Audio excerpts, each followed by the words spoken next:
ইয়া আইয়ুহান নাস ইন্না খালাকনাকুম মিন যাকারিন ওয়া উনসা ওয়া জাআলনাকুম শুউবান ওয়া ক্বাবাইলা লিতাআরাফু ইন্না আকরামাকুম ইনদাল্লাহ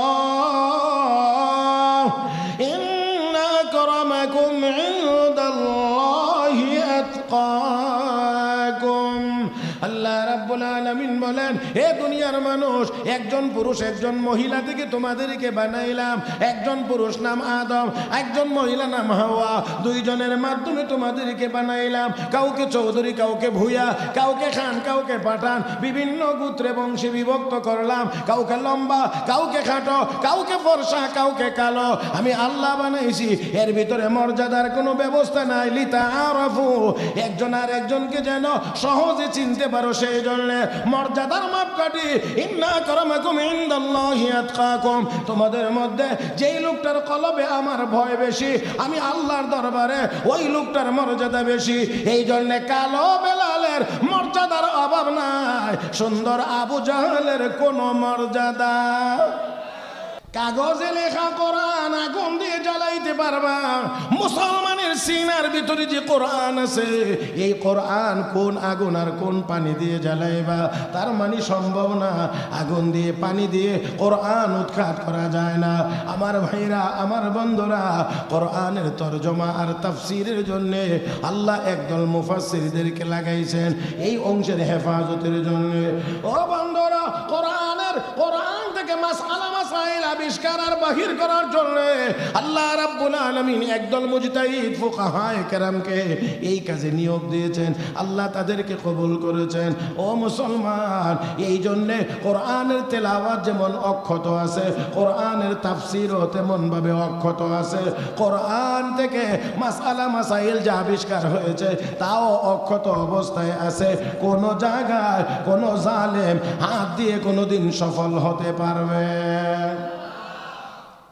মুসলমান লক্ষ্য করে দেখুন, বাগদাদের শাসক খলিফা মামুন রশিদ, এই মামুন রশিদের দরবারে মাঝে মধ্যে একটা উন্মুক্ত সেমিনার হইতো, যেই সেমিনারে সকল ধর্মের লোকদের আসার সুযোগ ছিল।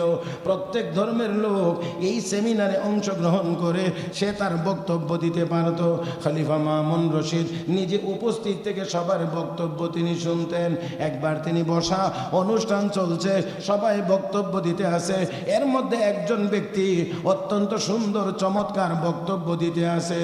আমার ভাইয়েরা, অনেকের বক্তৃতা শুনলে শুনতেই মনে চায়।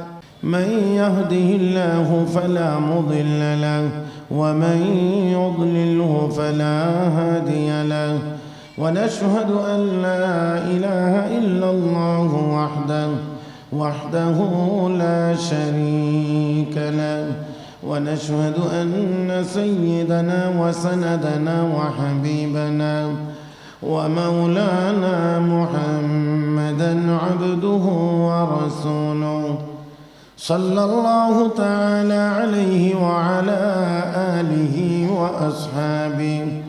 وأصحابه وبارك وسلم تسليما كثيرا. أما بعد، فأعوذ بالله من الشيطان الرجيم. بسم الله الرحمن الرحيم. إنا نحن نزلنا الذكر وإنا له لحافظون. آمنت بالله، صدق الله مولانا العظيم، وصدق رسوله النبي الأمي الكريم، ونحن على ذلك لمن الشاهدين والشاكرين، والحمد لله رب العالمين. محبت الشتي درود إبراهيم پڑھی. اللهم صل على محمد وعلى آل محمد كما صليت على إبراهيم وعلى آل إبراهيم إنك حميد مجيد. اللهم بارك على محمد وعلى آل محمد كما باركت على إبراهيم وعلى آل إبراهيم إنك حميد مجيد মাদ্রাসা ইত্তেফাকুল উম্মাহ ও রাবাতুন নিসা গিয়ে বসেছেন সবাই একটু দয়া করে আমার দিকে তাকান একটু সোজা হয়ে আমার দিকে তাকান আমাকে দেখেন উপস্থিতি বেশি না কম সেটা বড় কথা নয় যারা আসলাম তারা সুন্দরভাবে বসলাম কিনা এটা দেখার বিষয় কথা বুঝেন না মনে হয় কাপড় গায়ে দিলাম যেটা এটা বেশি দামি না কম দামি এটার চাইতে বেশি গুরুত্ব এটা পরিষ্কার না অপরিষ্কার হ্যাঁ কম দামি বলে কাপড় ধুইব না এটা তো হইতে পারে না কাজেই কম দামি কাপড় হতে পারে কিন্তু এটাকেই যদি ধুয়ে পরিষ্কার পরিচ্ছন্ন করে রাখে তাহলে লোকেরা দেখলে বলে কি লোকটার রুচি আছে কাপড় চোপড় পরিষ্কার আর যদি দামি কাপড়ও হয় আর এই দামি কাপড় পরিধান করেও যদি দামি কাপড় ময়লা হয়ে থাকে তো লোকেরা দেখলে বলে কি হ্যাঁ নোংরা সুন্দর না অপরিচ্ছন্ন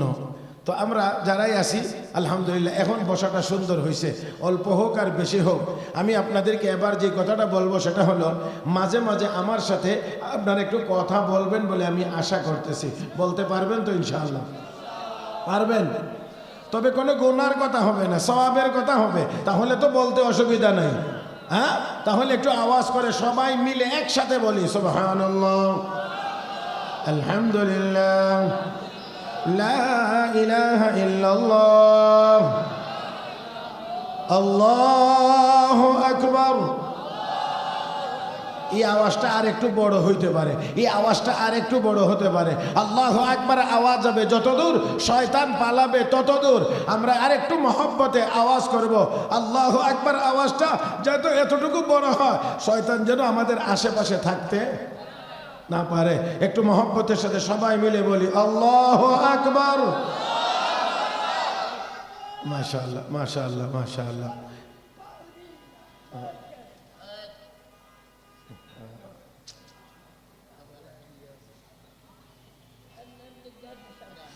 যেটাই হোক পরিবেশ ঠিক করতে হলে সবাই মিলে ঠিক করা লাগে নষ্ট করার জন্য সবাই নষ্ট করা লাগে না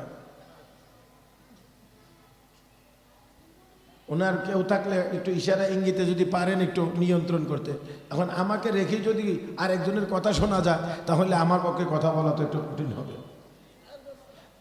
আমি ছোট্ট এক আয়াত তেলাওয়াত করেছি ছোট্ট এক আয়াত এখানে খুব লম্বা কথা বলার তেমন বেশি অবকাশ নাই আর আমার পরে আজকের এই মাহফিলের সম্মানিত প্রধান অতিথি শাইখুল হাদিস আল্লামা আহমদ আলী কাসিমি দামাত বারাকাতুল আলিয়া হুজুর দীর্ঘ সময় থেকেই অপেক্ষায় আছেন ইনশাআল্লাহ অল্প সময়ের মধ্যেই আপনাদের খেদমতে চলে আসবেন গুরুত্বপূর্ণ নসিহত এবং আখিরি মোনাজাত করবেন ইনশাআল্লাহ আমি তার আগে আগে অল্প কয়েক মিনিট আপনাদের খেদমতে কয়েকটি কথা বলতে চাই আয়াতে কারিমার ভিতরে আল্লাহ রাব্বুল আলামিন ঘোষণা করেছেন ইন্না নাহনু নাযালনা যিকরা নিশ্চয়ই আমি আল্লাহ উপদেশ বাণী তথা কোরআন নাজিল করেছি ওয়া ইন্না লাহু লাহাফিজুন এবং এই কোরআনের হেফাজত আর সংরক্ষণ অবশ্যই আমি আল্লাহই করব তো একটু মেহেরবানি করে আমি আগেই বলছি আমার সাথে একটু আদান প্রদানে থাকবেন একটু কথা বলবেন কোরআন কে নাজিল করেছেন সব জবানে আল্লাহর নামটা বললে অসুবিধা নাকি তাহলে মহব্বতের সাথে বলি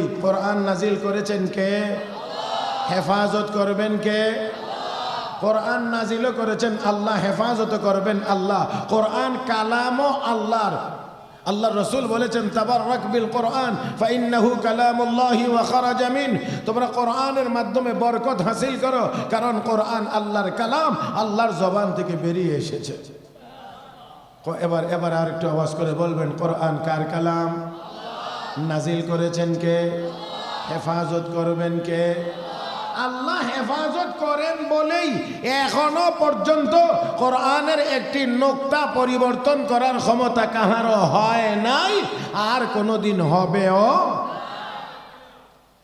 পূর্বের যুগের অন্যান্য আসমানি কিতাবগুলো আল্লাহ নাজিল করে দায়িত্ব দিয়েছিলেন এই কিতাবগুলো যেই উম্মতের উপরে, যেই উম্মতদের জন্য নাজিল হয়েছিল, তাদেরকে দায়িত্ব দেওয়া হয়েছিল তোমাদের কিতাব তোমরা হেফাজত করো, সংরক্ষণ করো। যার কারণে নবী যতদিন ছিলেন নবীর উপরে নাজিল হওয়া কিতাব ততদিন সঠিকভাবে ছিল, অবিকৃত অবস্থায় ছিল। নবী দুনিয়া থেকে চলে গেছে, কিতাব আর আপন জায়গাতে ঠিক থাকে নাই। কিন্তু আমার আপনার নবীর উপরে কোরআন আল্লাহ নাজিল করে বলছেন, হাবিব কোরআন নাজিল করেছে আমি আল্লাহ, হেফাজত করব আমি আল্লাহ। হ্যাঁ, এই জন্য একটা নোক্তা পরিবর্তন হয় নাই, কোনোদিন হবেও না, কেউ করতে পারে নাই, কেউ করতে পারবেও না। আমার ভাইয়েরা দেখেন, লক্ষ্য করে, যদি আল্লাহ কোরআনের হেফাজতের দায়িত্ব আমাদের হাতে ছেড়ে দিতেন, তাহলে কোরআন কখনো 40 পারা হইতো, কোরআন কখনো মাঝে মাঝে 20 পারাও হইতো। জানি না আমি বুঝাইতে পারছি কিনা আপনাদেরকে। হ্যাঁ, মহতারাম হাজরিন, অনেক কিছুর দিকেই তাকাইলে আমরা সেটা ভালো করে বুঝি। যখন আমরা দেখি যে এখনো স্বাধীনতা যুদ্ধের সময়ে যারা স্বাধীনতা যুদ্ধে অংশগ্রহণ করেছিলেন, এমন বহু ব্যক্তি এখনো জিন্দা।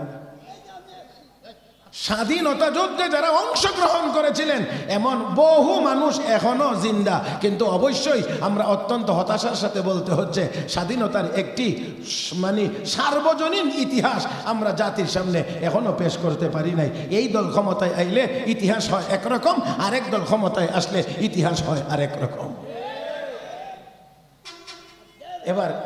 এবার একটু চিন্তা করেন তো যদি এই কোরআনের হেফাজতের দায়িত্ব আমাদের কাছে দেওয়া হইতো, তাহলে আমরা কি করতাম, কোরআনের অবস্থা কি হইতো? আসুন আওয়াজ করে বলি, কোরআন কার কালাম? কোরআন কার কালাম? আল্লাহ রাব্বুল আলামিনের কালাম হেফাজত করেছেন আল্লাহ, নাজিল করেছেন আল্লাহ, হেফাজত করেছেন, করতেছেন, করবেন আল্লাহ। হে মুসলমান, যেই কোরআনের হেফাজত আল্লাহ করেন, এমনকি যেই জিনিসের হেফাজত আল্লাহ করেন, এই জিনিস ধ্বংস করার ক্ষমতা কাহার নাই। বরঞ্চ বলা যায় আরো, আল্লাহ রাব্বুল আলামিন যেই জিনিসের হেফাজত করেন, এই জিনিস যদি কেউ ধ্বংস করতে যায়, আল্লাহ তাকেই ধ্বংস করে দেন। হ্যাঁ, কোরআনকে উৎখাত করার জন্যে, কোরআনকে ধ্বংস করার জন্যে, কোরআনী শিক্ষাটাকে ধ্বংস করে দেওয়ার জন্যে, কোরআনের শিক্ষা ব্যবস্থাকে চিরতরে উৎখাত করে দেওয়ার জন্যে দুনিয়াতে বহু জালিমেরা কাজ করেছে, চেষ্টা করেছে। সব জালিমদেরকেই আল্লাহ তাদের চেহারা দুনিয়াতে কালো করে দিয়েছে, অপমান করে দিয়েছে, বেইজ্জতি করে দিয়েছে। কোরআনের জায়গাতেই আছে।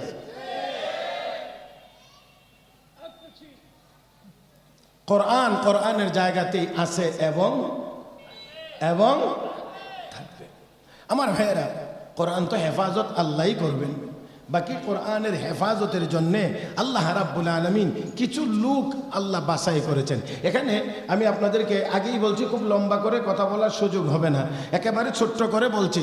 কোরআনের অনেকগুলো দিক আছে, এক এক অংশের জন্য, এক এক দিকের জন্য আল্লাহ এক এক দল লোক নির্বাচন করেছেন, বাছাই করে নিয়েছেন, তাদেরকে ওই কাজে আল্লাহ রাব্বুল আলামিন লাগাইছেন। যেমন দেখেন, কোরআনের তেলাওয়াতের জন্য আল্লাহ রাব্বুল আলামিন, আর এই কোরআনের তেলাওয়াতকে সংরক্ষণের জন্য আল্লাহ রাব্বুল আলামিন একদল হাফেজে কোরআনের সিনা আল্লাহ কবুল করে নিয়েছেন, যাদের সিনাতে 30 পারা কোরআন আছে আর তাদের জবানে এই কোরআনের তেলাওয়াত আছে।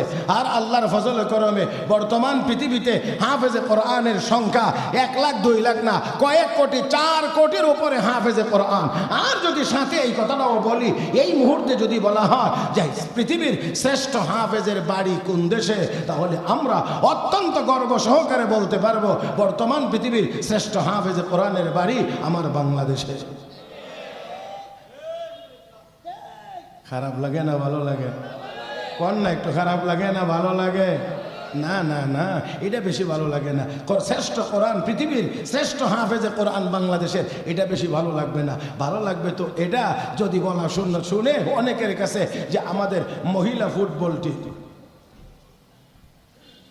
ফুটবল টিম অমুক দেশকে হারিয়ে জিতে এসেছে, তখন দেখবেন অনেকের কাছে খুব ভালো লাগে আর বলবে যে আমাদের দেশের সুনাম অর্জিত হয়েছে, সারা পৃথিবীতে ছড়িয়ে পড়েছে। হ্যাঁ, মাশাআল্লাহ। আল্লাহ আমাদেরকে হেফাজত করুন, বুঝার তৌফিক দান করুন।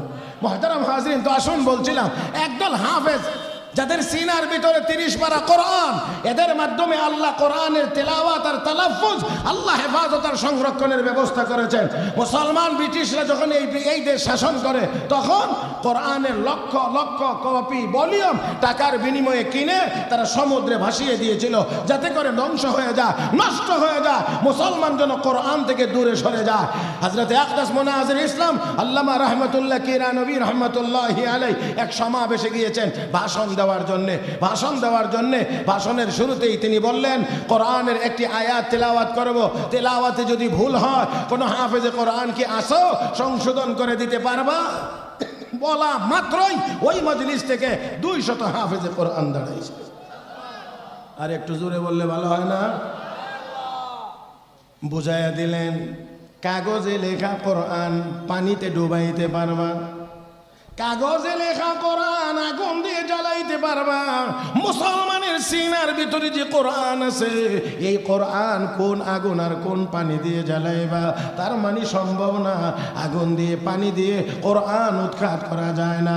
আমার ভাইরা, আমার বন্ধুরা, কোরআনের তরজমা আর তাফসিরের জন্য আল্লাহ একদল মুফাসসিরদেরকে লাগাইছেন এই অংশের হেফাজতের জন্য। ও বন্ধুরা, কোরআন থেকে মাসআলা মাসাইল আবিষ্কার আর বাহির করার জন্য আল্লাহ রাব্বুল আলামিন একদল মুজতাহিদ ফুকাহায়ে কেরামকে এই কাজে নিয়োগ দিয়েছেন। আল্লাহ তাদেরকে কবুল করেছেন। ও মুসলমান, এই জন্যে কোরআনের তেলাওয়াত যেমন অক্ষত আছে, কোরআনের তাফসিরও তেমন ভাবে অক্ষত আছে। কোরআন থেকে মাসআলা মাসাইল যা আবিষ্কার হয়েছে তাও অক্ষত অবস্থায় আছে। কোন জায়গায় কোন জালেম হাত দিয়ে কোনোদিন সফল হতে পারবে? মুসলমান লক্ষ্য করে দেখুন, বাগদাদের শাসক খলিফা মামুন রশিদ, এই মামুন রশিদের দরবারে মাঝে মধ্যে একটা উন্মুক্ত সেমিনার হইতো, যেই সেমিনারে সকল ধর্মের লোকদের আসার সুযোগ ছিল। প্রত্যেক ধর্মের লোক এই সেমিনারে অংশগ্রহণ করে সে তার বক্তব্য দিতে পারত। খলিফা মামুন রশিদ নিজে উপস্থিত থেকে সবার বক্তব্য তিনি শুনতেন। একবার তিনি বসা, অনুষ্ঠান চলছে, সবাই বক্তব্য দিতে আসে, এর মধ্যে একজন ব্যক্তি অত্যন্ত সুন্দর চমৎকার বক্তব্য দিতে আসে। আমার ভাইয়েরা, অনেকের বক্তৃতা শুনলে শুনতেই মনে চায়, আবার অনেকের বক্তৃতা শুনলে মানুষ আর মাঠে থাকে না। যাইবার কথা বলা লাগে না, কথা শুরু করলেই। আমি সুনামগঞ্জের এক জায়গায় গেছি মাহফিলে অনেকদিন আগে। তো আমাকে এক হুজুর এসে বলতেছেন, হুজুর আপনারা তো ওয়াজ করলে মানুষ শুনে, মানুষ আসে, আর আমাদের এইদিকে কিছু বক্তা আছে যাদেরকে যদি কোনো মাহফিল ভাঙতে চায় তাহলে ওনাকে দিলে কিছুক্ষণের মধ্যে মাহফিল ভাঙবে।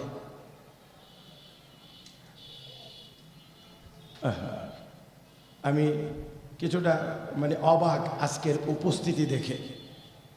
আমি কথা কি বলবো, আসলে তার আগে আমি একটু চিন্তিত যে আসলে এখানে এই সুন্দর আয়োজন, একেবারেই রাস্তার কিনারায়, কিন্তু উপস্থিতির পরিমাণ এত কম, এটা আসলে একটু বলতে একটু আমার কাছে আনইজি লাগতেছে। তারপরেও আমি চেষ্টা করছি কয়েকটি কথা আপনাদের খেদমতে বলার। তারপর ইনশাআল্লাহ হুজুর গুরুত্বপূর্ণ নসিহত করবেন, আখিরি মুনাজাত করবেন ইনশাআল্লাহ। আমার ভাইয়েরা, তো যাক বলছিলাম, কারো কারো কথার মধ্যে জাদুর মতো আকর্ষণ আছে। খলিফা মামুন রশিদ বড় অবাক বিস্ময়ে তার দিকে তাকিয়ে রইলেন। তার শব্দ চয়ন, তার উপস্থাপন, তার বডি ল্যাঙ্গুয়েজ সব কিছু মিলাইয়া অত্যন্ত অসাধারণ বক্তব্যের স্টাইল। খুব অভিভূত হলেন। বক্তব্য যখন শেষ, খলিফা মামুন রশিদ তাকে কাছে ডাকলেন, কাছে এনে বললেন, আমি তোমাকে কালেমার দাওয়াত দিচ্ছি। লোকটার পরিচয় পাইছেন, তিনি ইহুদি। বলছেন, আমি তোমাকে কালেমার দাওয়াত দিচ্ছি, কালেমা পড়ে যদি মুসলমান হয়ে যাও তাহলে আমি তোমাকে বড় পুরস্কার দেব। লোকটি সরাসরি প্রত্যাখ্যান করে বলল, আমার পক্ষে আমার বর্তমান ধর্ম বাদ দিয়ে ইসলাম ধর্ম গ্রহণ করা সম্ভব না। এতটুকু পর্যন্তই কথা। কারণ ইসলাম তার চেয়ে বেশি আর কারো উপরে কোনো প্রেসার প্রয়োগ করে কালেমা গ্রহণ করাইতে পারে না। রব্বে করিম বলেছেন, ফাযাক্কির ইন্নামা আনতা মুযাক্কির লাস্তা আলাইহিম বিমুসাইতির। হাবিব, আপনি উপদেশদাতা, উপদেশ দেন। আপনি দারোগা না যে আপনি লাঠি পেটা করে মানুষকে কালেমার দাওয়াত দিতে হবে, মানুষকে কালেমার দাওয়াত গ্রহণ করাইতে হবে। ও বন্ধুরা, আল্লাহর নবী বহু চেষ্টা করেছিলেন আবু তালেবকে কালেমা পড়াইতে, কিন্তু আল্লাহর নবী চেষ্টা করে পারেন নাই। কালেমা শেষ পর্যন্ত আবু তালেব গ্রহণ করে নাই। রাহমাতুল্লিল আলামিনের মনটা একটু খারাপ। চাচা এত সহযোগিতা করলেন, কিন্তু কালেমা না পড়ে চির জাহান্নামী হয়ে দুনিয়া থেকে বিদায় গ্রহণ করলেন। মন খারাপ। আল্লাহ রাব্বুল আলামিন নবীকে সান্ত্বনা দিয়ে কোরআনে আয়াত নাযিল করেছেন, إنك لا تهدي من أحببت ولكن الله يهدي من يشاء وهو أعلم بالمهتدين।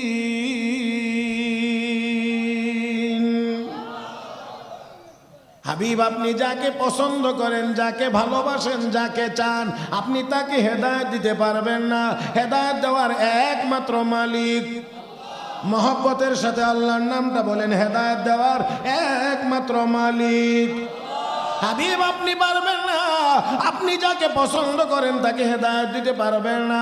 আপনার দায়িত্ব হলো ওয়ামা আলার রাসূল ইল্লাল বালাগ, পয়গম্বরের দায়িত্ব হলো পৌঁছায় দেওয়া।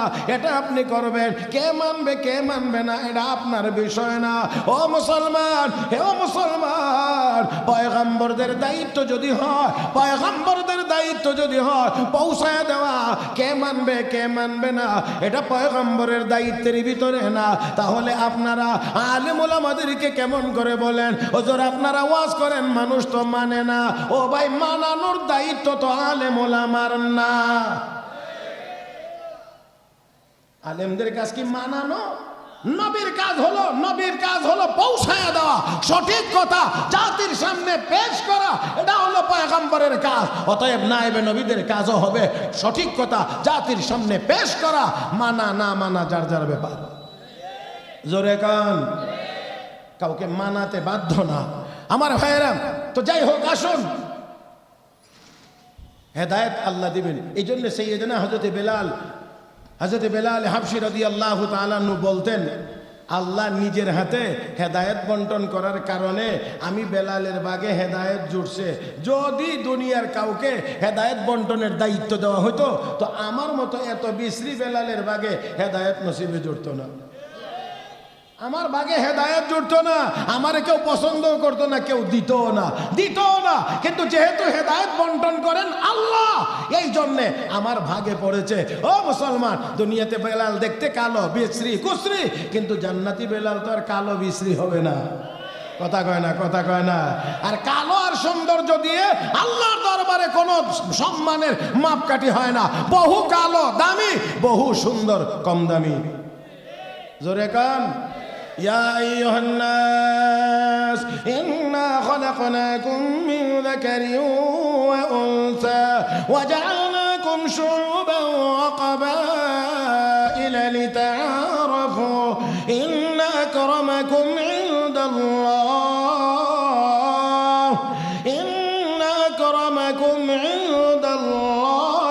أتقاكم। আল্লাহ রাব্বুল আলামিন বলেন, হে দুনিয়ার মানুষ, একজন পুরুষ একজন মহিলা থেকে তোমাদেরকে বানাইলাম। একজন পুরুষ নাম আদম, একজন মহিলা নাম হাওয়া। দুইজনের মাধ্যমে তোমাদেরকে বানাইলাম। কাউকে চৌধুরী, কাউকে ভূঁইয়া, কাউকে খান, কাউকে পাঠান, বিভিন্ন গোত্রে বংশে বিভক্ত করলাম। কাউকে লম্বা, কাউকে খাটো, কাউকে ফর্সা, কাউকে কালো। আমি আল্লাহ বানাইছি। এর ভিতরে মর্যাদার কোনো ব্যবস্থা নাই। লিতাআরাফু, একজন আর একজনকে যেন সহজে চিনতে পারো, সেই জন্য মর্যাদার মাপকাঠি। ইন্না আকরামাকুম ইনদাল্লাহি আতকাকুম, তোমাদের মধ্যে যেই লোকটার কলবে আমার ভয় বেশি, আমি আল্লাহর দরবারে ওই লোকটার মর্যাদা বেশি। এই জন্য কালো বেলালের মর্যাদার অভাব নাই, সুন্দর আবু জাহেলের কোনো মর্যাদা আছে? সারাটা দুনিয়া খুঁজলে একটা মানুষের নাম আবু জাহেল পাওয়া যাবে না। কিন্তু শুধুমাত্র আপনাদের আশেপাশে খুঁজলে বেলাল নামের লোক পাওয়া যাবে না। হ্যাঁ, আছে। আছে? সারাটা পৃথিবী খুঁজলে একটা নাম আবু জাহেল নামের কোনো লোক পাওয়া যাবে না, কিন্তু বেলাল নামের লোকের অভাব নাই। তাহলে বুঝতে হবে, নেতা হইলে সম্মানী হওয়া যায় না, ধনী হইলে সম্মানী হওয়া যায় না, সুন্দর হলেও সম্মানী হওয়া যায় না। সম্মানী হতে হলে এলেম লাগে, আমল লাগে, তাকওয়া লাগে। জোরে জোরে আমার ভাইয়েরা, বড় চেয়ারের মালিক, বেশি টাকার মালিক হলে দামি হওয়া যায় না। এটা তো আমরা কিছুদিন আগেই বুঝছি, এটা তো আমরা কিছুদিন আগেই বুঝছি যে বড় চেয়ারের মালিক হলে, বেশি টাকার মালিক হলেই দামি হওয়া যায় না। गर्व सूरत आदमी इंसाबुदे, गर्व सूरत आदमी इंसाबुदे, अहमद अबू जहल हम एक साबुदे, चुके नारा तबीयत बे हुनर बोध, पैगंबर ज़ादगी कदरश नयफ़ज़ूद। সৌন্দর্যের দ্বারা যদি কেউ দামি হতে পারতো, তাহলে আবু জাহেল দামি হওয়ার কথা, বেলাল দামি হইতে পারতো? কন কন কন কন দামি হতে পারতো না। অথচ আপনারা বলেন আবু জাহেল দামি না বেলাল দামি? হ্যাঁ হ্যাঁ। তাহলে বেলাল যেই পথে চলে দামি, আল্লাহ যেন আমাদেরকেও সেই পথে চলার তৌফিক দান করেন। বেলাল ঈমান আর নেক আমলের পথে চলে দামি। আমার ভাইয়েরা, কোরআনের পথে চলে দামি, হাদিসের পথে চলে দামি, আল্লাহর হুকুম আর নবীর তরিকা মোতাবেক চলার মাধ্যমে বেলাল দামি। আমরা মনে করি আর কি, মনে করি অনেক টাকা হইলে লোকেরা আমারে বড় সাপ বলবে। আমরা মনে করি বড় চেয়ারে বসলে আমাকে লোকেরা স্যার বলবে। হ্যাঁ জি, স্যারও বলে, সাপও বলে, কিন্তু আবার সুযোগ পাইলে, হ্যাঁ তারপরে সুযোগ পাইলে আবার কি করে, এটাও তো আমাদের দেখার অভিজ্ঞতা হয়ে গেছে। তাহলে আসুন, এটা স্থায়ী না, এটা স্থায়ী না, এটা স্থায়ী না। ঈমান আর আমলের মাধ্যমে যেই মর্যাদা অর্জিত হয় সেটা হলো স্থায়ী মর্যাদা। হ্যাঁ, হযরত শাহজালাল মুজাররদি ইয়ামানি রহমতুল্লাহ আলাইহি শত শত বছর আগে দুনিয়া থেকে বিদায় হয়ে গেছেন। এখনো আমাদের দেশের বড় বড় নেতারা ওই কবরের পাশে যায়, নির্বাচনী প্রচারণা শুরু করার সময় ওইখান থেকে গিয়ে শুরু করে। যাই হোক, আসুন, জানি না আপনারা মনে আছে কিনা, খলিফা মামুন রশিদ তাকে বলছেন কালেমা গ্রহণ করে মুসলমান হয়ে যাও, তাহলে তোমাকে বড় পুরস্কার দেওয়া হবে। লোকটি বলছে না, আমার পক্ষে ইসলাম গ্রহণ করা এই মুহূর্তে সম্ভব। কথা এতটুকুই, শেষ। চলে গেছেন উনি। 1 বছর পরে এই অনুষ্ঠানে, এই সেমিনারেই আজকে একজন বক্তব্য দিচ্ছেন। বক্তব্যের ধাঁচে বোঝা যায় গত বছরের সেই লোক, কিন্তু চেহারা সুরতে আর বিষয়বস্তুতে বলে সেই লোক না।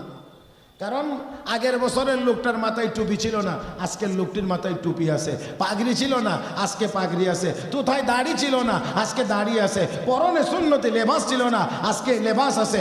অন্য গত বছরের বক্তৃতার বিষয় ছিল তার মতো করে, আর এবারের তার আলোচ্য বিষয় হলো ইসলামের আইন শাস্ত্র, এলমে ফিকহ। এই ইসলামী আইন শাস্ত্রের উপরে চমৎকার এক বক্তব্য দিচ্ছেন।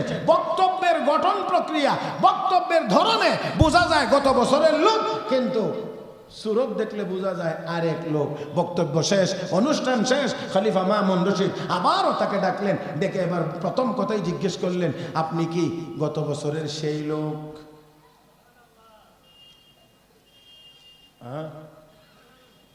আপনি কি গত বছরের? তাদের মুখস্থ শক্তিও তো ছিল অসাধারণ, কুওয়াতে হাফেজা অনেক। আব্বাসীয় এক শাসক। ও ভাই, আমার দিকে তাকান, কষ্ট হইতেছে নাকি? হ্যাঁ, চলবে আরো কয়েক মিনিট। আব্বাসীয় এক শাসক, তার মন্ত্রী, তার মিনিস্টার, মন্ত্রীর মেধা কতটুকু, মুখস্থ শক্তি কতটুকু, ব্রেইনে কতক্ষণ ধরে রাখতে পারে, এটা বুঝার জন্য, পরীক্ষা করার জন্য বাদশাহ যখন শিকারি, দীর্ঘদিন শিকারিতে থাকবে, প্রায় 6 মাস। তো এই শিকারিতে বের হওয়ার সময়ে শাহী মহল থেকে যখন বের হয়, বের হয়ে গেটের সামনে দাঁড়িয়ে মিনিস্টারকে জিজ্ঞেস করে, মন্ত্রী কি খাইতে বেশি পছন্দ করো? খুব সূক্ষ্ম কথা, খেয়াল করবেন। কি খাইতে বেশি পছন্দ করো? মন্ত্রী জবাব দিয়েছেন, ধরেন এই জায়গাটাতে দাঁড়িয়ে, এখানে এখানে গেটের বাহিরে এসে এই জায়গাটায় মন্ত্রী উত্তর দিয়েছে, সিদ্ধ ডিমের কুসুম খাইতে বেশি পছন্দ করি। বুঝছেন আপনারা প্রশ্ন? কি খাইতে বেশি পছন্দ করো? সিদ্ধ ডিমের কুসুম খাইতে বেশি পছন্দ করি। চলে গেছেন, এতটুকুই কথা শেষ। 6 মাস ভ্রমণ শেষে, শিকারি শেষে আবার যখন রাজমহলে ঢুকবে, সেই ঢুকার মুহূর্তে ওই জায়গাটাতে এসে আবার মিনিস্টারকে প্রশ্ন করেছে, ও মন্ত্রী কি দিয়ে? আল্লাহ, আমি জানি না আপনারা আমার কথা বুঝতেছেন কিনা। 6 মাস আগে যেখানে দাঁড়িয়ে জিজ্ঞেস করেছিলেন কি খাইতে বেশি পছন্দ করো, সিদ্ধ ডিমের কুসুম, 6 মাস এই বন জঙ্গলে ঘুরে শিকারি করে এসে ফিরে এসে ওই জায়গায় দাঁড়িয়ে আবার হঠাৎ করে জিজ্ঞেস করে কি দিয়ে, সাথে সাথে মিনিস্টার জবাব দিয়েছে লবণ দিয়ে। এবার 6 মাস আগের কথা আর 6 মাস পরের কথা মিলান, 1 সেকেন্ড লাগবে। কি খাইতে বেশি পছন্দ করো, সিদ্ধ ডিমের কুসুম, কি দিয়ে, লবণ দিয়ে। 2 কথার মাঝখানে গ্যাপ 6 মাস। আল্লাহ, আছেন আপনারা মাঠে? হ্যাঁ হ্যাঁ জি, আপনাদেরকে তো নিলাম এখানে।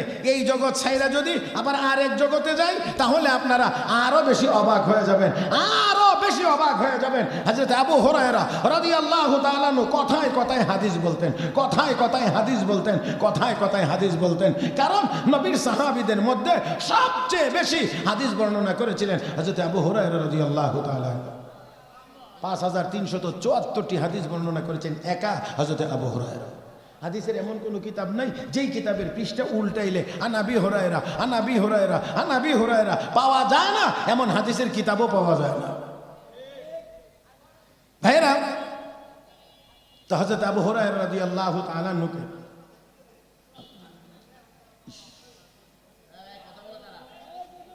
ভাইজান একটু মেহেরবানি করেন আমাদের উপরে।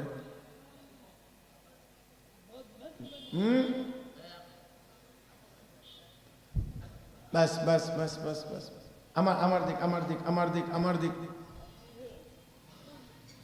মজলিস ঠিক রাখতে পারাটাও একটা বড় বিষয়। তো সমকালীন খলিফা তাকে পরীক্ষা করার জন্য যে কথায় কথায় হাদিস বলে, আসলে হাদিস বলে নাকি একটু পরীক্ষার জন্য ওনার দরবারে ডাকাইছেন। ডাকানোর ভিতর দিয়ে সিংহাসনের পিছনে, তার আসনের পিছনে গোপনে 10 জন মুহাদ্দিসকে কাগজ কলম দিয়ে রাখছেন যে আপনারা শুধু লিখে রাখবেন। যাওয়ার পরে ওনাকে অত্যন্ত বিনয়ের সাথেই বলছেন, ইয়া সাহাবী ইয়া রাসূলুল্লাহ সাল্লাল্লাহু আলাইহি ওয়াসাল্লাম, ওগো আল্লাহর নবীর সাহাবী, হাদিসনা মিয়াত হাদিসিম মিন আহাদিস রাসূলুল্লাহ সাল্লাল্লাহু আলাইহি ওয়াসাল্লাম। আল্লাহর নবীর সাহাবী, আপনি 100 হাদিস আমাদেরকে তিলাওয়াত করে শোনান। নবীর হাদিস থেকে 100 হাদিস। ঠিক আছে, 100 হাদিস তিনি সিরিয়ালে সুন্দর করে শোনাইলেন। পিছনে 10 জন লেখক তা লিখে রেখেছে। নবীর সাহাবীকে সম্মান করে বিদায় দিয়েছে, সম্মান করে। এবার চলে গেছেন। 1 বছর পরে আবার ওনাকে দাওয়াত দেওয়া হয়েছে, আবার দাওয়াত দেওয়া হয়েছে, আনা হয়েছে খলিফার দরবারে। আনার পরে আবারও বলছেন, আর আগেই তাদেরকে খাতা দিয়ে বসায় রাখছেন, গত বছর যা লিখে রেখেছিলা এবার খাতার সাথে মিলাইবা, দেখবা মিলে কিনা। হে মুসলমান, এবার বলা হচ্ছে, ও আল্লাহর নবীর সাহাবী, গত বছর আপনি আমাদেরকে 100 যেই 100 হাদিস শুনিয়ে গিয়েছিলেন, ওই হাদিসগুলো আপনি আবার আমাদেরকে শোনান, আবার আমাদেরকে শোনান। হযরত আবু হুরায়রা আবারও 100 হাদিস যা 1 বছর আগে তিনি শুনিয়ে গিয়েছিলেন, 1 বছর আগে শোনানো ওই হাদিসগুলো তিনি আজকেও আবার শোনাইতে লাগলেন।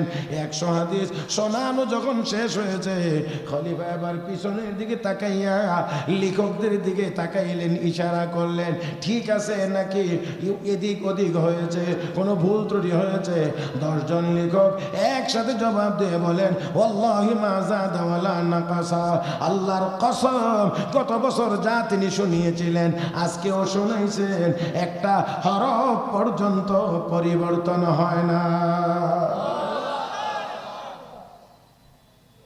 একটুও বাড়েও নাই, একটুও কমেও নাই, তার মানে কোনো হরফ বাড়েও নাই, কোনো হরফ ছোটেও নাই। আল্লাহ কি পরিমাণ মুখস্থ শক্তি দান করেছিলেন। ও মুসলমান, যাক, তো আপনাদেরকে বলতে চাইছিলাম যে ওই খলিফা মামুন রশিদের সামনের ওই ব্যক্তির কথা কি আপনাদের স্মরণ আছে কিনা? আমার ভাইয়েরা, বলা হয়েছিল কালেমার দাওয়াত গ্রহণ, স্মরণ আছে নি? 1 বছর আগের ওই বক্তব্য দেওয়ার পরে এবার কাছে নিয়ে আসছে। কাছে নিয়ে আসার পরে বলতেছে যে আপনি কি গত বছরের সেই লোক? লোকটি জবাব দিয়ে বলেন, জি হ্যাঁ, আমি গত বছরের সেই লোক। আমি গত বছর আপনাকে কালেমার দাওয়াত দিয়েছিলাম, কালেমার দাওয়াত গ্রহণ করতে রাজি হন নাই। 1 বছর পরে আজকে আপনি নিজে থেকে একজন পাক্কা ইমানদার, ইসলামী আইন শাস্ত্রের উপরে এত চমৎকার বক্তব্য আপনি দিলেন।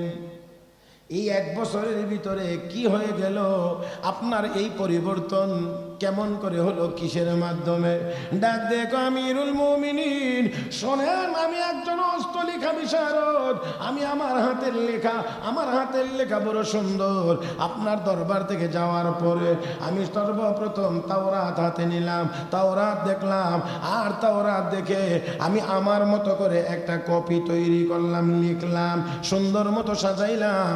তবে অবশ্যই ইচ্ছাকৃতভাবে আগেরটা পরে নিলাম, পরেরটা আগে নিলাম।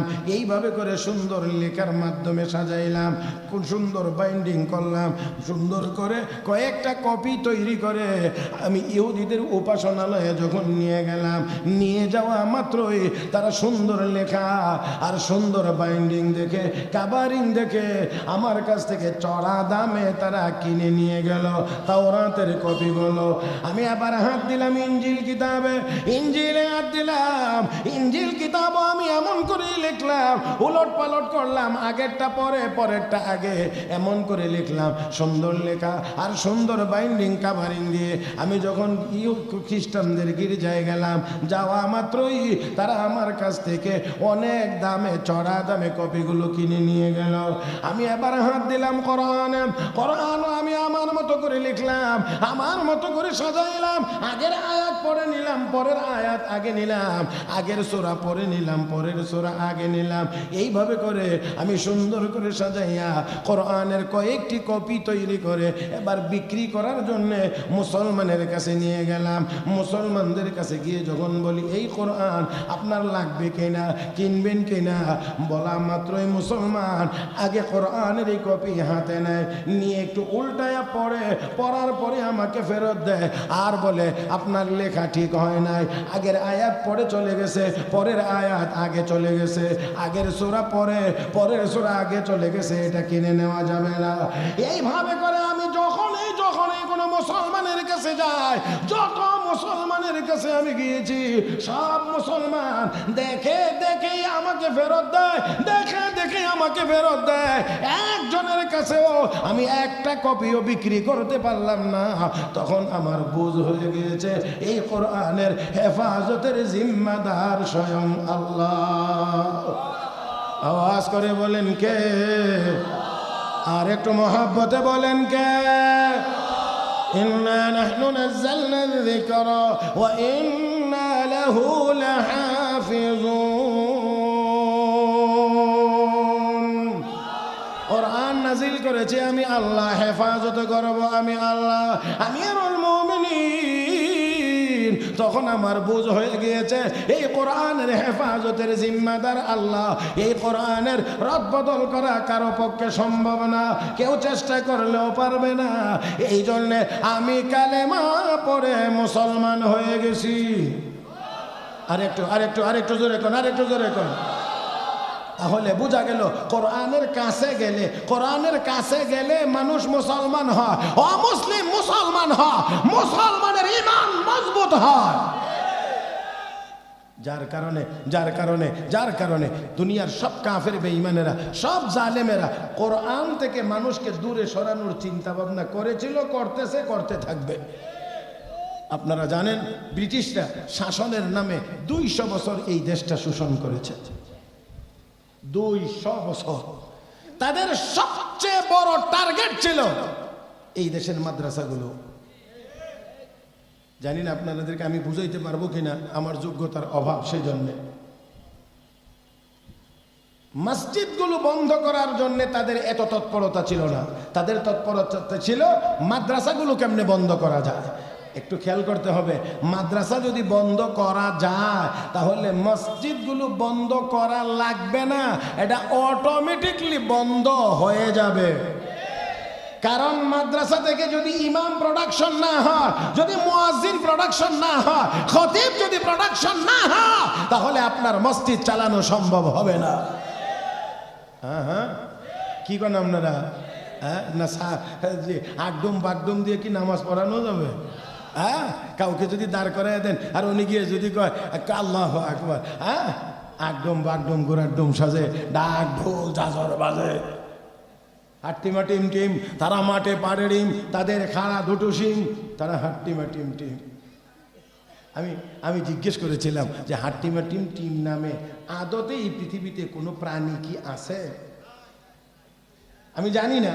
আমি অনেক জায়গাতে জিজ্ঞেস করেছিলাম, যে বাংলাদেশের কথা বলছি না, যে কোনো দেশে হাট্টিমা টিম টিম নামে কি আসলে কোনো প্রাণী আছে কি না, আর যদি থেকে থাকে তাহলে এটা আসলে ডিম পারে না বাচ্চা দেয়। কারণ আমি আমার দেশে দেখি যেই প্রাণী ডিম পারে তাদের শিং হয় না, আর যাদের শিং হয় তারা ডিম পারে না। বুঝছেন না মনে হয়? গাভী, বকরি, হ্যাঁ, মহিষ, এগুলো বাচ্চা দেয়, ডিম পারে না। হাঁস মুরগি ডিম পারে, শিং হয় না। কথা কয় না? ওই প্রাণীগুলোর শিং আছে, ডিম দেয় না, বাচ্চা দেয়। আর হাঁস মুরগি ডিম দেয়, কিন্তু আমাদের দেশে এই ছড়া কবিতা কোথায় থেকে আসলো জানি না, তাদের খাড়া দুটো শিং, তারা মাঠে। এমন অদ্ভুত কথা আমার বুঝে আসে না। কেমন মাথা ছোট, কম্পিউটার ছোট, এই জন্য এটা রেঞ্জের ভিতরে নাও পড়তে পারে। তবে যাদের কম্পিউটার রেঞ্জ বড় বেশি তারা হয়তো বুঝতে পারে, আমার জানা নাই। তবে আমার ভাইয়েরা, আমার মনে হয় না এমন অদ্ভুত কোনো প্রাণী হয় যার শিং হয় অথচ ডিম পারে, এমন কোনো প্রাণী মনে হয় না। তাহলে এমন কিছুই শেখানো হয়। আর বাবা চমৎকার যদি এমনটা বলতে পারে, তাহলে বাবাকে হুজুর দোয়া করেন, ছেলে বলো ব্রিলিয়ান্ট, মেধাবী, দোয়া করেন, কাজে লাগবে। হ্যাঁ, জি জি জি, আসেন যেগুলোই আপনি যাবেন সেখানে গিয়েই দেখবেন কোনো না কোনো ত্রুটি, কোনো না কোনো ঝামেলা, কোনো না কোনো ভেজাল আছে। কিন্তু আমার আল্লাহর কালাম পড়তে থাকবেন, সামনে চলতে থাকবেন, কোথাও গিয়ে ভেজাল পাওয়া যাবে না। যত দূর যাবেন তখন দেখবেন নিজের মধ্যে ভেজাল। এই যে কিতাব পড়লে নিজের ভেজাল ধরা পড়ে, সেই কিতাব পড়লে নিজের ভেজাল দূর হয়। কথা কয় না রে? এবার আপনি একটু বলেন, মেশিনের কাছে গেছেন পরীক্ষা করাবেন, মেশিনে কয়ে দিছে আপনার লাঞ্চে সমস্যা আছে, তাহলে আপনি কি করবেন? ডাক্তারের কাছে যাবেন, উনি ঔষধ দেবে, খাবে, আপনার লাঞ্চের চিকিৎসা হবে, লাঞ্চ ভালো হবে। ও বন্ধুরা, মনে রাখতে হবে, কোরআনের কাছে গেলে নিজের ত্রুটি ধরা পড়ে। হ্যাঁ, ইউরোপের প্রখ্যাত স্বাস্থ্যবিজ্ঞানী ডক্টর মরিস বুকাইলিকে অত্যন্ত সুন্দরভাবে যোগ্য করে তুলে তারপরে কোরআনের কাছে পাঠানো হয়েছিল। কোরআনে কোথাও ভুল ধরতে পারো কিনা? ডক্টর মরিস বুকাইলিকে আরবি ভাষার উপরে পাণ্ডিত্য অর্জন করানোর পরে পাঠানো হয়েছিল, যাও এবার কোরআনের কাছে গিয়ে দেখো এখানে কোনো ভুল ধরা পড়ে কিনা, কোথাও কোনো ভুল খুঁজে পাও কিনা। এবার ডক্টর মরিস বুকাইলি এবার এসে যখন শুরু করেছেন, এখন দেখে কোরআনে ভুল নাই। বলে না, বুঝেন নাই? কোরআনে ভুল নাই। হ্যাঁ, আল্লাহু আকবার। তিনি যখন শুরু করলেন, আলহামদুলিল্লাহি রাব্বিল আলামিন আর রহমানির রহিম মালিকি ইয়াউমিদ্দিন ইয়াকা না'বুদু ওয়া ইয়াকা নাস্তাঈন ইহদিনাস সিরাতাল মুস্তাকিম صراط الذين أنعمت عليهم غير المغضوب عليهم ولا الضالين।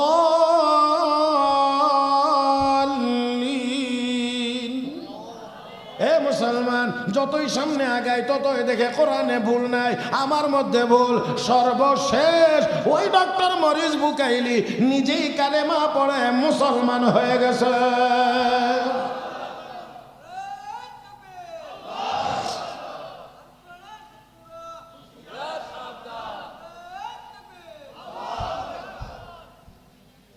আল্লাহ আল্লাহ, ও মুসলমান, এই কোরআন আল্লাহ আমাদেরকে দান করেছেন। যে কোরআনের কাছে গেলে অমুসলিম কালেমাওয়ালা হয়ে যা, মুসলমান হয়ে যা।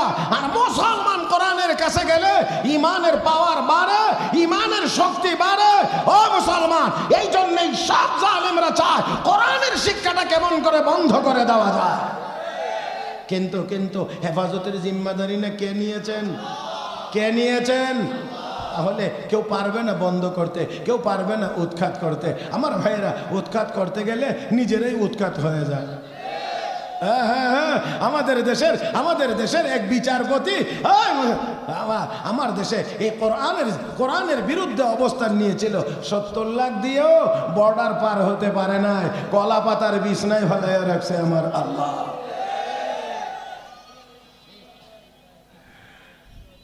ভাইয়ের আমার, তাই আসুন, আমি আবারও বলছি, শুরু কথা লম্বা করব না, কষ্ট বেশি দেব না। আমি শেষের দিকে নিয়ে যাচ্ছি, তাই বলছি আবারও, কোরআন কার কালাম? কোরআন কার কালাম? আল্লাহর কালাম। আল্লাহ মহান, আল্লাহর কালাম মহান। হেফাজত করবেন, কোরআন নাজিল করেছেন আল্লাহ, হেফাজত করবেন, করতেছেন করতেছেন করতেছেন করতেছেন করতেছেন করতেছেন করবেন করবেন করবেন করবেন করবেন। এখানে এখানে এখানে একটু এদিক ওদিক করার মতো কোনো সুযোগ কাহারও কাহারও কাহারও। কারণ হেফাজত আমার আল্লাহ করেন। তো আমি আগেই বলছিলাম, আল্লাহ যদি হেফাজত করেন তাহলে তাকে ধ্বংস করার ক্ষমতা কাহারও নাই। দেখেন, লক্ষ্য করে, মুসা আলাইহিস সালামকে হেফাজত করবেন আল্লাহ। এই জন্যে ফেরাউনের পক্ষ থেকে যত হামলা এসেছে, সব হামলা 9 বার মুসা নবীর মাথার উপরে হত্যার তরবারি এসেছে। আমার আল্লাহ 9 বারই সরাইয়া মুসা নবীকে হেফাজত করেছেন। তো কাজেই যে কোরআনের হেফাজতের জিম্মাদার আল্লাহ,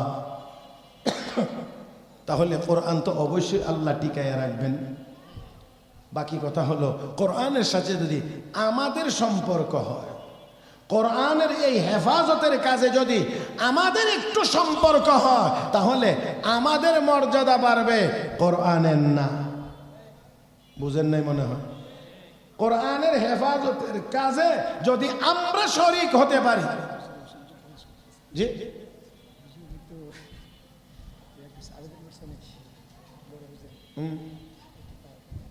জি, আমি তো বলছি নিয়ে আসার জন্যে। আবার আবেদন কি এখানে?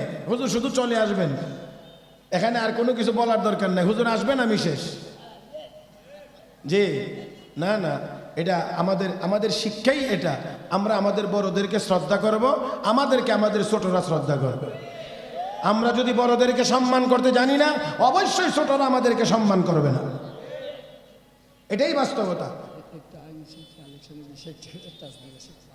জি, এখন এগোলে কইরা আবার মাঠটা নষ্ট করার চিন্তা করবেন না আর কি, দয়া করে। যাক, আমার দিকে দেখেন, আমার দিক। আমার ভাইরা, আসুন, বলছিলাম, মুসা আলাইহিস সালামের মাথার উপরে 9 বার হত্যার তরবারি গিয়েছে। রব্বে করিম 9 বার সরাইয়া মুসা নবীকে হেফাজত করেছেন। হ্যাঁ, আর ফেরাউনকে আল্লাহ যে দিন ডুবাইয়া দেওয়ার, এই দিন আর তাকে বাঁচানোর ক্ষমতা কাহারও। লাহু মুআকিবাতুম মিন বাইনি ইয়াদাইহি ওয়া মিন খালফিহি ইয়াহফাযুনাহু মিন আমরিল্লাহ। ইন্নাল্লাহা লা ইউগায়্যিরু মা বিকাওমিন হাত্তা ইউগায়্যিরু মা বিআনফুসিহিম ওয়া ইযা আরাদা আল্লাহু বিকাওমিন সুআন ফালা মারাদ্দা লাহু ওয়া মা লাহুম মিন দুনিহি মিন ওয়াল। আল্লাহ বলেন, ইযা আরাদা আল্লাহু বিকাওমিন সুআন ফালা মারাদ্দা লাহু। আল্লাহ যদি কোনো জাতির ব্যাপারে খারাপ সিদ্ধান্ত নেন, তাহলে ওই খারাপ সিদ্ধান্ত থেকে বাঁচানোর বা সিদ্ধান্ত প্রতিহত করার মতো ক্ষমতা কাহারও। এই জন্যে আল্লাহ যাদেরকে ধ্বংস করে দেওয়ার সময় হয়েছে ধ্বংস করে দিয়েছেন, ধ্বংস হয়ে গিয়েছে। আর আল্লাহ যাদেরকে হেফাজত করেছেন কেউ তাদেরকে ধ্বংস করতে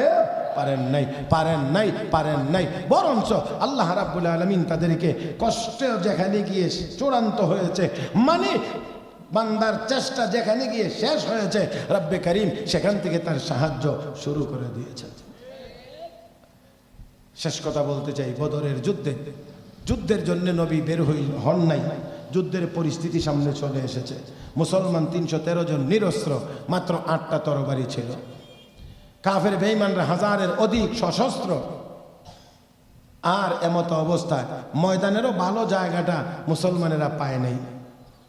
আল্লাহর নবী এখানেই সাহাবীদেরকে রাখলেন, রাতের বেলা শুয়াইলেন। আর বিশ্ব নবী গভীর রাত্রিতে আল্লাহ রাব্বুল আলামিনের দরবারে নামাজের জন্য দাঁড়িয়ে গেলেন। দীর্ঘ সময় নামাজ পড়ে হযরত আবু বকর সিদ্দিককে সাথে নিয়ে আল্লাহর নবী আল্লাহর দরবারে হাত তুললেন দোয়ার জন্য। একটু আওয়াজ করে যদি একটা উত্তর দেন খুশি হব।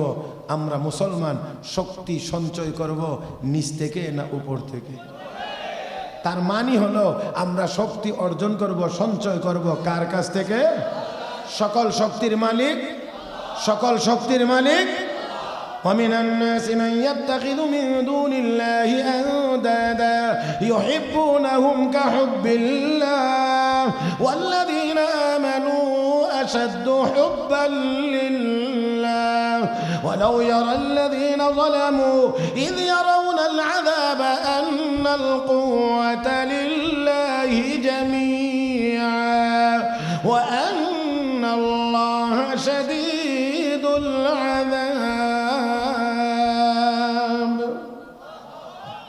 এ মুসলমান, সকল ক্ষমতার একমাত্র মালিক আল্লাহ। নবী গভীর রাত্রিতে নামাজ পড়ে আল্লাহর কাছে দোয়া করেন, আল্লাহর কাছে দোয়া করেন। হে মুসলমান, দোয়া চাওয়ার পদ্ধতি হলো ইয়া আইয়ুহাল্লাযীনা আমানুস্তাঈনু বিস-সাবরি ওয়াস-সালাহ ইন্নাল্লাহা মা'আস-সাবিরিন। নামাজের মাধ্যমে সাহায্য চাও কার কাছে? কার কাছে? আল্লাহর কাছে সাহায্য চাও। ও মুসলমান, রাহমাতুল লিল আলামিন এক পর্যায়ে দোয়া করতে আসে, করতে করতে আবেগ আপ্লুত হয়ে নবী বলেন, আল্লাহ এই জমিনে যদি তোমার নাম নেওয়ার মতো লোক না থাকুক, এটা যদি তুমি চাও, আল্লাহ তুমি যদি চাও জমিনে তোমার নাম নেওয়ার মতো লোক না থাকুক, তাহলে আমার এই কাফেলাটাকে ধ্বংস করে দাও। ও আল্লাহ, আর যদি তুমি চাও জমিনে তোমার নাম নেওয়ার মতো লোক থাকুক, তাহলে আমার এই ক্ষুদ্র কাফেলাটাকে তুমি সাহায্য করো। আল্লাহ রাব্বুল আলামিন বলেন, জিবরাইল যাও যাও, আমার হাবিবকে গিয়ে সান্ত্বনা দিয়ে আসো। আমার হাবিব যেন ক্ষুদ্র কাফেলা নিয়ে চিন্তা না করে। এই ক্ষুদ্র কাফেলার সাহায্যের জন্য আমি আল্লাহ আসমানে ৫,০০০ ফেরেশতা প্রস্তুত করে রেখে দিয়েছি।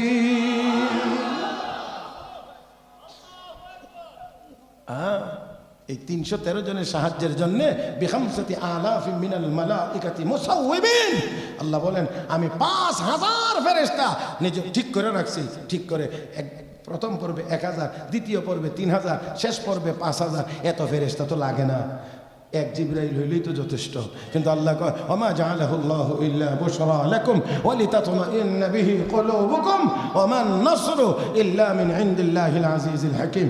সাহায্য তো আমিই করি, বাকি সংখ্যাটা বড় করে শোনাইলে তোমাদের মনটা ভালো হবে যে আমাদের দলটাও ছোট না, দলটা ছোট আমার ভাইয়েরা। তাহলে আল্লাহ রাব্বুল আলামিন দরবারে দোয়া করেছেন। আল্লাহ ১,০০০ ফেরেশতা মাত্র প্রথম চালান পাঠাইছে পরেই সব। জোরে কর না। তো বলছিলাম হেফাজত কে করেন? কে করেন? আল্লাহ যদি হেফাজত করেন ধ্বংস কেউ করতে পারে? তাহলে কোরআনও নাজিল করেছেন আল্লাহ হেফাজত করবেন, আল্লাহ ধ্বংস করার ক্ষমতা কাহারও। বাকি এই কোরআনের খেদমতের সাথে আমরা যদি জুড়ে থাকতে পারি তাহলে লাভ আমাদের হবে, কোরআনের হবে না। কোরআন তো আল্লাহর কালাম, আল্লাহ হেফাজত করবেনই। আমরা লেগে থাকতে পারলে আমাদের দাম বাড়বে। কোরআনের সাথে কাগজের সম্পর্ক, কাগজের দাম বেশি। কোরআনের সাথে কাঠের টুকরার সম্পর্ক, কাঠের টুকরার দাম বেশি। কাপড়ের টুকরা কোরআনের সাথে লাগলে কাপড়ের টুকরার দাম বেশি। মানুষের সিনায় কোরআন থাকবে তো মানুষের দাম বেশি। তাই আসুন, এই মাহফিলের আজকের যিনি সম্মানিত প্রধান অতিথি শাইখুল হাদিস আল্লামা আহমদ আলী কাসিমি দামাত বারাকাতুহুল আলিয়া আসতেছেন। গুরুত্বপূর্ণ নসিহত হবে। তার আগে আমি শুধু আপনাদেরকে একটা কথা আপনাদের কাছ থেকে শুনতে চাই। এতক্ষণের আলোচনা আপনাদের কি মনে হয়েছে কোরআনের এই শিক্ষা আমাদের সমাজে, আমাদের ঘরে, আমাদের মুসলমানের প্রতিটি সন্তানের জন্য প্রয়োজন নাই না আছে? একটু আরেকটু আওয়াজ করে বলেন, নাই না আছে? আমার ভাইয়েরা, আমি আপনাদেরকে বিরক্ত করব না, কষ্ট দেব না, আমি বেশি চাইব না, আমি বেশি চাইব না। মাত্র 2000 টাকা আল্লাহর কোনো একজন বান্দা দেওয়ার মতো